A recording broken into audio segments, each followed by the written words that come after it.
welcome back to the KBR Sports YouTube channel. Thanks for tuning into today's YouTube video. Of course, if you guys are visiting for the first time, make sure you guys go ahead and subscribe to the KBR Sports YouTube channel. Make sure you go ahead and leave a like on this video, and of course leave a comment at the end of the video once you watch the full video. Make sure you watch the whole thing, okay guys, and make sure you turn on the post notifications when you are subscribing as well. Thanks for tuning in, man. I appreciate you all for wanting to watch this video, for being interested enough to want to watch it. Of course, I had to jump on talking about the NBA right now because NBA free agency is going crazy, and we've been in the midst of it for a couple of days at this point. One of the biggest names, Giannis Antetokounmpo, what his decision should be moving forward.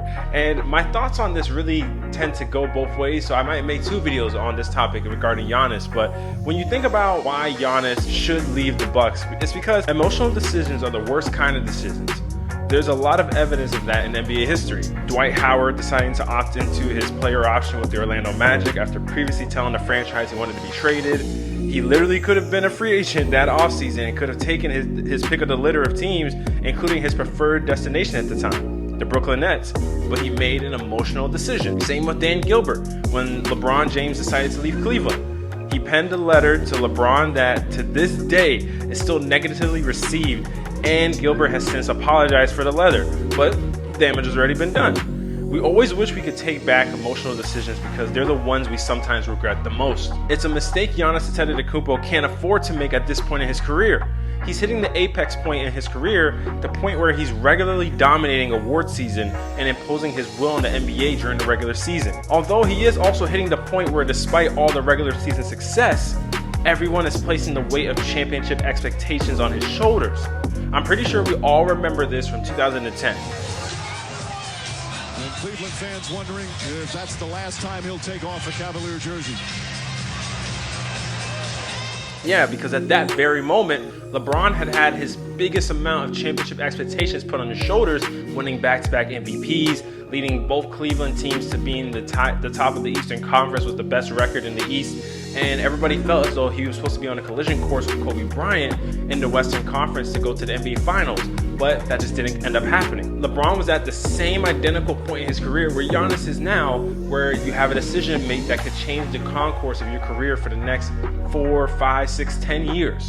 Giannis will be 26 by the start of the next NBA season, and wherever he decides to go after that season will be where he spends the majority of his athletic prime. While it may seem like he has countless years to try and win a championship, time is always fleeting and anything can happen. If you're not putting yourself in the best position to win a championship year in and year out, then what are you doing? Damn right. Giannis' inclination to be loyal to the franchise that drafted him is an honorable one, especially with them being the franchise that took a chance on him and changed not only his life, but his family's forever. But honor doesn't hang banners. Stars, talent, and good coaching do. As currently constructed, it's hard to envision this Bucks team being better than a fully healthy Kevin Durant and Kyrie Irving Brooklyn Nets team. Even considering the Jrue Holiday trade, Giannis has to be able to look at his second option and know that person will be able to produce in big playoff games.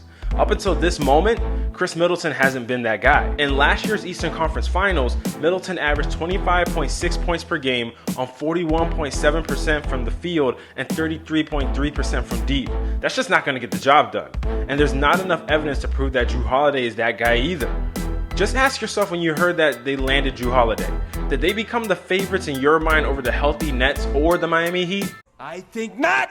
I didn't think so. The Bucks need stars to pair with Giannis, whose play either elevates or stays the same in the postseason. However, the same rule applies to Giannis. If he's going to be the most dominant force in the NBA and the team's primary option offensively, then he needs to play like it when the games matter the most. He went from averaging 29.5 points per game on 55% shooting in the regular season to 21.8 points per game on 51% shooting in the Heat series.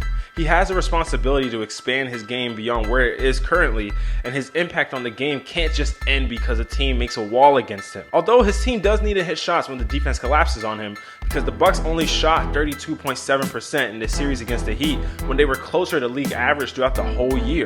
Role players always have the ability to swing games, but stars decide games. The reigning champions are the biggest example of this. The Heat were a great team, but the Lakers just had the two best players in the series. Jimmy Butler would put up amazing performances and do the whole nine, but he never had that second guy that could also maintain a similar level of output or a level of production to his own. So then whenever LeBron and Anthony Davis went to that level, it was only Jimmy that was rising to that bar and nobody else could really follow him. So you really see the differences between, you have two stars that can elevate their play depending on the situation. Jimmy Butler did it, but he didn't have another guy to do it beside him. And as you can see, the Lakers won because of it. Giannis as an individual talent is great enough to compete at a higher level in the East, but until he gets a co-star of comparable talent or a tier below him, it's hard to envision a championship parade coming through Milwaukee. Giannis cannot make an emotional decision when his goal is to win a championship. Because at the end of the day, the catchphrase of professional sports is that it is a business. Alright guys, thanks for tuning into this video. Of course guys, if you like this video, make sure you leave a like. If you didn't do it earlier in the video, make sure you guys go ahead and subscribe. Make sure you hit the post notification bell so you don't miss any future KBR Sports videos. And of course, comment your thoughts below. Do you think Giannis should lead the Bucks? What do you think he should do? I know that obviously in this video, the topic matter is him, why he should leave. And I think that there's definitely an argument to be made on both sides of the fence, but I really want to ask people, do you think that with Kevin Durant now being healthy, and if him and Kyrie Irving are both healthy, and the Miami Heat are getting better, and other teams in the East are getting better, do you think that the Jrue Holiday trade is enough? Because not only do you need to get out of the East, you need to beat the teams in the West. So you need to be able to beat a team like Los Angeles Lakers, the Clippers, or the Nuggets, or whomever comes out of the Western Conference. You need to be good enough to beat a team like that. And do you think, as currently constructed, this Bucks team can do it? That is my question for you all. Do you guys think that the Bucks can do it? And do you think that if it's a no, should Giannis be leaving? Because really, how is this team going to improve in any other means when you just traded away your draft assets to get Jrue Holiday? And I don't really know how else you can really improve at this point.